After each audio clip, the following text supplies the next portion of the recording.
Oh, welcome back to another video. This one's probably going to be channel filler because crap's happening and I need stuff to fill the channel. Anyway, we are going to look at this today. Recently we went on a big long trip in this thing. We went past the Dookie Emporium. If you've ever been up that way, the Dookie Emporium sells lots of military stuff. He happened to sell me a stretcher which I've been looking for ages. In the back of this 4x, I have stretcher clamps, front and back on both sides. This is the right width and size of stretcher to fit in here, except for one problem: these wooden handles. Let's go at the front and I'll show you why that's a problem. Now, once upon a time, there were rifle holders here, and I put a center seat in. Yes, we're going to fix that later. This stretcher clamp is right here. These handles are going to jab into it. However, these are aluminium tubes and these are wooden handles. There is a pin or a nail here. I think these will come out. I just have to figure out how to get them out. In any case, if I can work out how to deal with this problem, these are kind of loose fitted in there. There's some nice original handles, but yeah, this might fit in the back here very nicely, and it will still operate on the ground, and I can probably find a way to make these reinsertable and reusable. But I'll do a little bit of homework and see what we can do. Now, at first glance, and let's fix autofocus here, I thought these might have been screws that were shaved off, but when I move this up and down, I find that I can move that pin up and down with the wooden handle. So I think it's just a smooth pin. I'm not sure whether I can get away with drilling that out or whether I can knock it out from the other end. I'm not sure, but I'm going to do some thinking. Alright, so I found my set of pin punches and a hammer here. My thinking was if I punch the pin down a little bit, it might clear and come out. Things are still loose.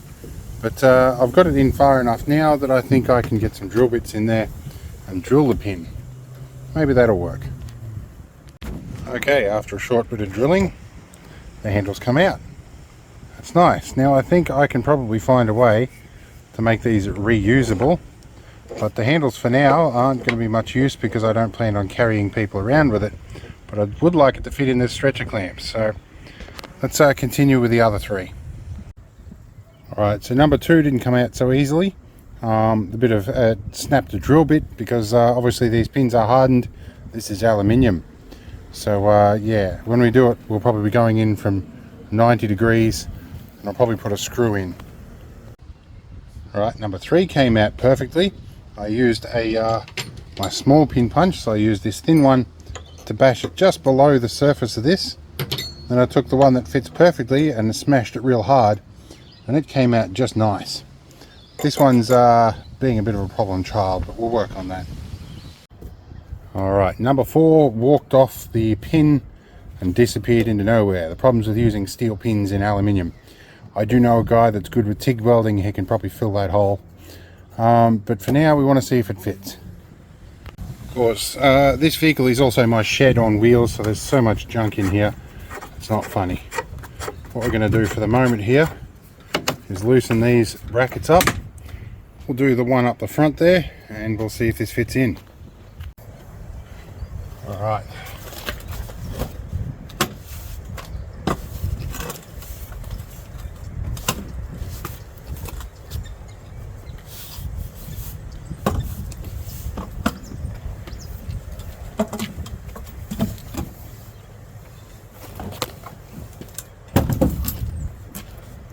See how we go.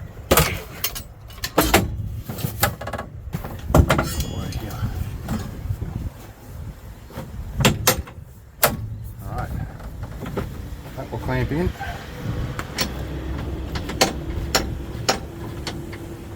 A little bit difficult to get film without the tripod for this.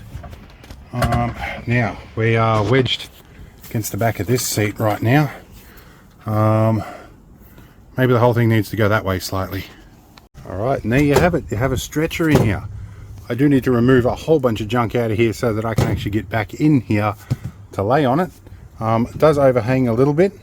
I will get some sandpaper and finish these because these are a bit sharp. Then I'll put some tape over it so that it doesn't damage the new canvas too much. But that may bounce a little bit, but that won't be too bad. But either way, we've got somewhere to lay down in the back.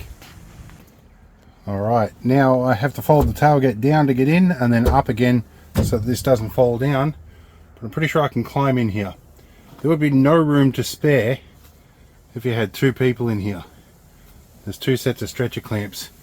I'm not sure that's going to sag enough for me to lay on there, but we're going to try it out anyway. We'll see what happens. We could cause ourselves an injury, we might be fine, I don't know. Alright, it's a bit of a squeeze with me in here, but in winter I could do it. I got a bit of a fat belly here. I'm not military grade anymore, but it does work. I've got seats on that side and I've got somewhere to lay on this side. This could be better if I wanted to do a short camping trip and I take the rooftop tent on the trailer and a guest sleeps in this one. There are windows on both sides you can open, so that would allow some cross flow as well. It's getting a little bit warm for me in here. I'm starting to sweat under this canvas, so we'll get back out, but nice to know it works.